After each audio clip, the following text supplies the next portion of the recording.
A1 படம் பண்ணுறப்போ salary வந்து இவ்வளோ தான் கொடுத்தாங்க, ஒரு 6000 அந்த மாதிரி தான் கொடுத்தாங்க. அது என்ன நடந்தது ஆக்சுவலாக? இப்போ யோகி பாபு சார் பார்த்தீங்கன்னா ரொம்ப ஒரு உச்சத்துக்கு போயிட்டார். நீங்கள் எப்போயோ வச்சுருக்கீங்களா நம்ம ஏன் அந்த மாதிரி ஒரு இடத்துக்கு போகல, இல்லை யோகி பாபு சார் எப்படி அந்த உயரத்துக்கு போயிருப்பார்? அவர் என்ன அதில் சாதனைகள் நிறைய பண்ணார்னு எனக்கு தெரியல. அதை ஆராய்ச்சி பண்ணி எடுக்கிறதுக்கு எனக்கு விரும்பல. எதனால் அவங்கள யூஸ் பண்ணுறாங்க அப்படின்னு சொல்லிட்டு யோசிச்சிருக்கீங்க? யோசிச்சு என்ன பிரயோஜனம்? அப்படி தான் யோசனை வரும்.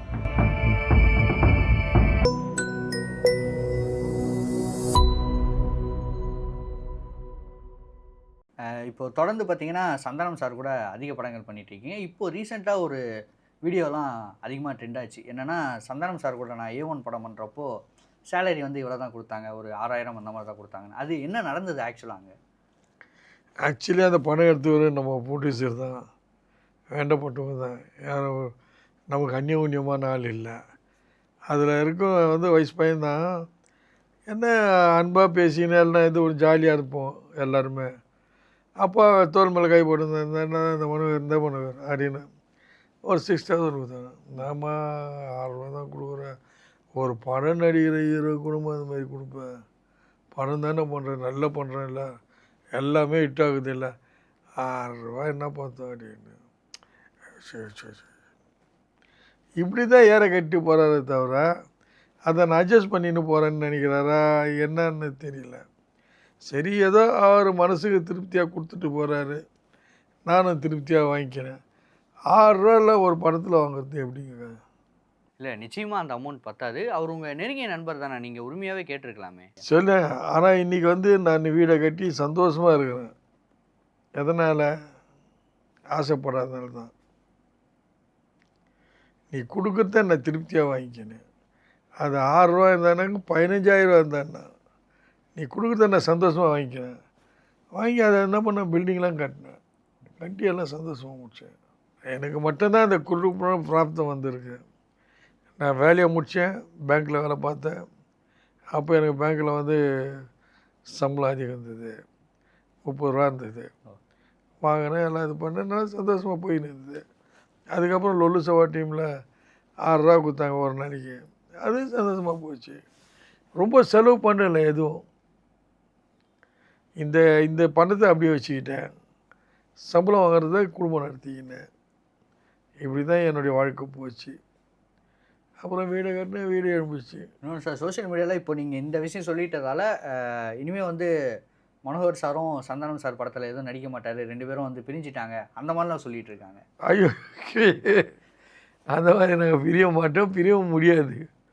இன்ன வரைக்கும் அந்த மாதிரி எண்ணம் இல்லை எங்களுக்கு 2 பேருக்கும்.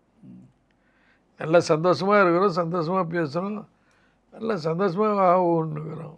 எங்கேயுமே பிரியல. இப்போது லொல்லு சபாவில் தான் ஃபஸ்ட்டு முன்னாடி வந்து யோகி பாபு சாரும் பண்ணியிருக்காரு, அவரோட நீங்களும் பண்ணியிருக்கீங்க. இப்போ யோகி பாபு சார் பார்த்தீங்கன்னா ரொம்ப ஒரு உச்சத்துக்கு போயிட்டார். நீங்கள் எப்போயோ வச்சுருக்கீங்களா நம்ம ஏன் அந்த மாதிரி ஒரு இடத்துக்கு போகல, இல்லை யோகி பாபு சார் எப்படி அந்த உயரத்துக்கு போயிருப்பார்? அவர் எப்படி அந்த உயரத்துக்கு போனார்னு தெரியல. ஆனால் எப்படி வந்ததுன்னு எனக்கு தெரியல. அவர் என்ன அதில் சாதனைகள் நிறைய பண்ணார்னு எனக்கு தெரியல. ஏதோ வந்திருக்குது, போய்க்கிறாரு, அப்படியே ஓடுது, அவ்வளோதான். அதை ஆராய்ச்சி பண்ணி எடுக்கிறதுக்கு எனக்கு விரும்பலை. அது என்ன காரணம்? அப்படின்னா நம்மளை விட பெருசாக சாதனை பண்ணாங்க, என்ன நான் அது லைக் பண்ணேன். ஏன் மற்றவங்களாம் நடிக்கிறாங்கல்ல, ஏன் அவங்களாம் மேலே போனாங்க? அதை தான் யோசனை பண்ணுறேன். மற்றவங்களாம் பண்ணுறாங்க, யோகி பாபு தான் பண்ணுறாருன்னு இல்லை, அவங்கள தானே மேலே போகிறாங்க. இப்போ நான் கூட தான் மேலே போக முடியும். என்னை இப்போவே கொடுக்கலையே, கொடுத்தா அந்த ஆக்டிங் தான் கொடுப்பேன். நீங்கள் விரும்புகிற ஆக்டிங் தான் போவோம். ஏன் அதை கொடுக்க மாட்டேன்றீங்க? ஏன் அதை தேட மாட்டேன்றீங்க? ஏன் ப்ரொடியூசர் கொண்டு வர மாட்டேன்றாங்க?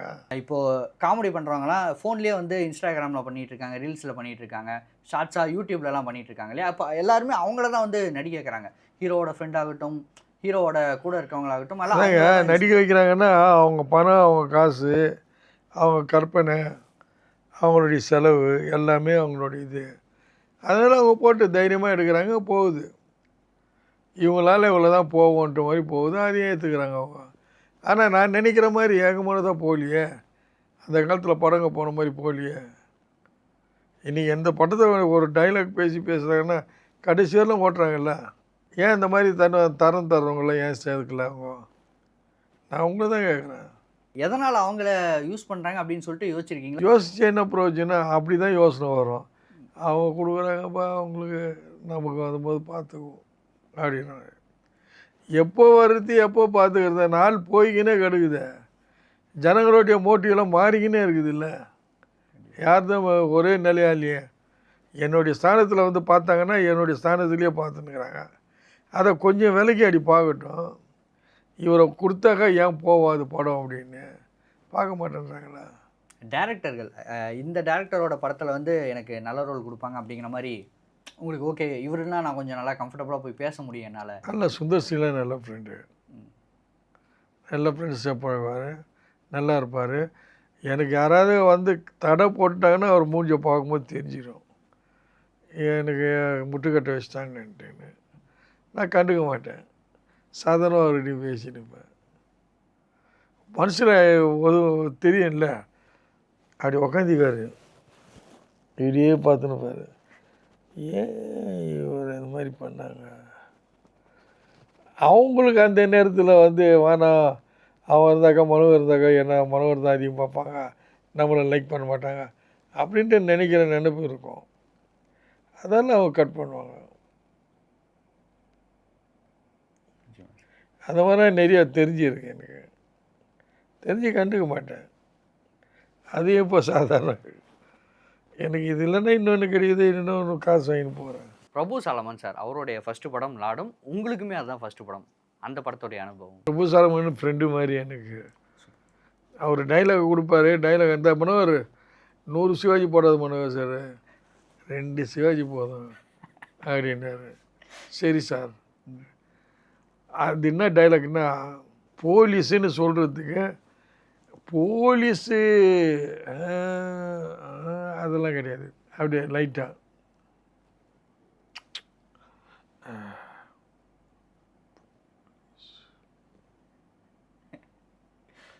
அப்படி அதெல்லாம் நல்ல வேலையை கேட்டு வாங்குவார்.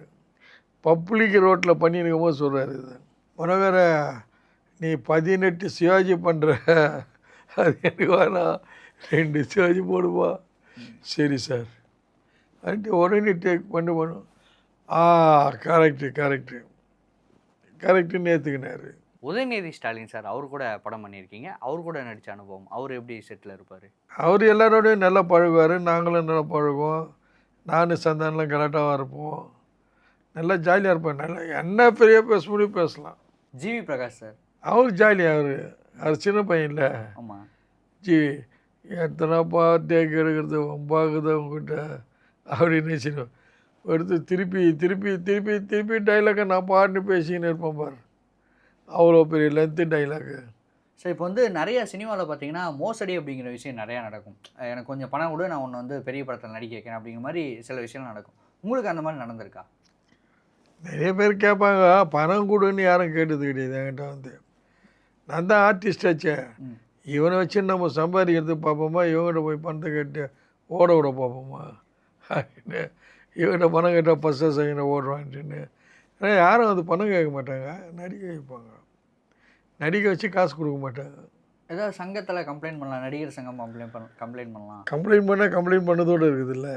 ஓ, சங்கத்தில் கம்ப்ளைண்ட் பண்ணி ஆக்ஷன் எடுக்காமல் இருக்காங்க. விஷால் சார் கூடலாம் நீங்கள் நடிச்சிருக்கீங்க. அப்போது எல்லாம் பண்ணிக்கிறேன். கர்ணாஸோட பண்ணிக்கிறேன்.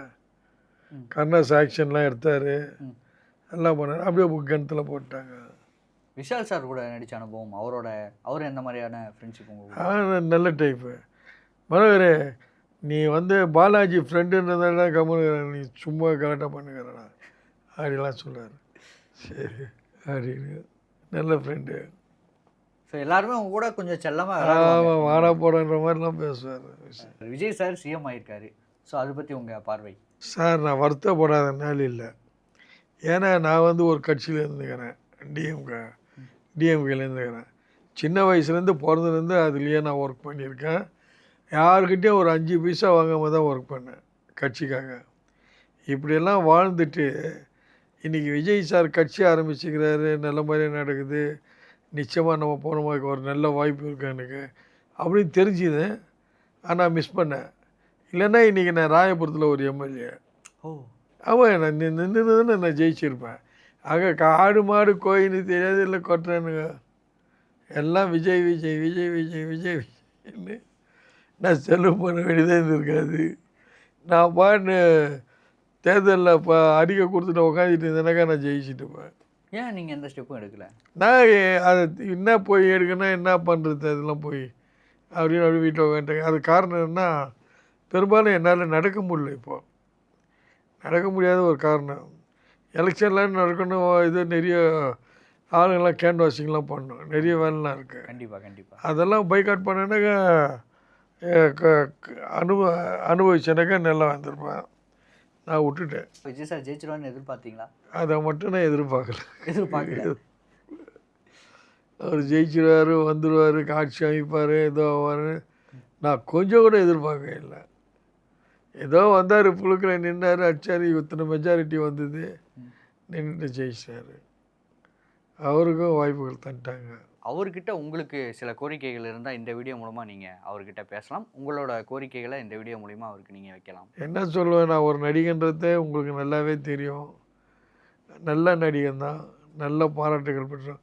உங்களுக்கு இந்த நடிகர் எனக்கு ரொம்ப பிடிக்கும்னு நீங்கள் சொல்லியிருக்கீங்க, அதெல்லாம் எனக்கு நல்ல ஞாபகத்தில் இருக்கு.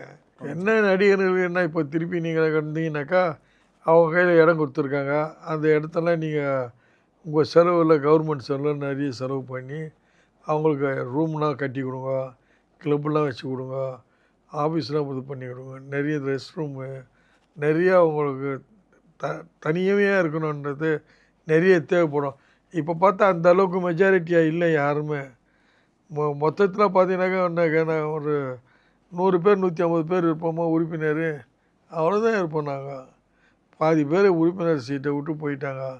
எல்லாம் புது புது உறுப்பினராக யார் யாரையோ கொண்டாந்து சேர்க்குறாங்க. எப்படியோ போகுது, அதையும் நம்ம கண்டுக்கக்கூடாது. அதையும் நானும் கம்முன்னுட்டேன். இல்லைன்னா நான் நடிகர் சங்கத்தில் நிறைய கேள்விலாம் கேட்பேன், என்ன புது புது ஆர்டிஸ்ட்லாம் கொண்டாந்து வைக்கிறீங்க, எல்லாம் பண்ணுறீங்க, இவங்களாம் கஷ்டப்பட்டாங்களா அப்படின்ட்டுன்னு.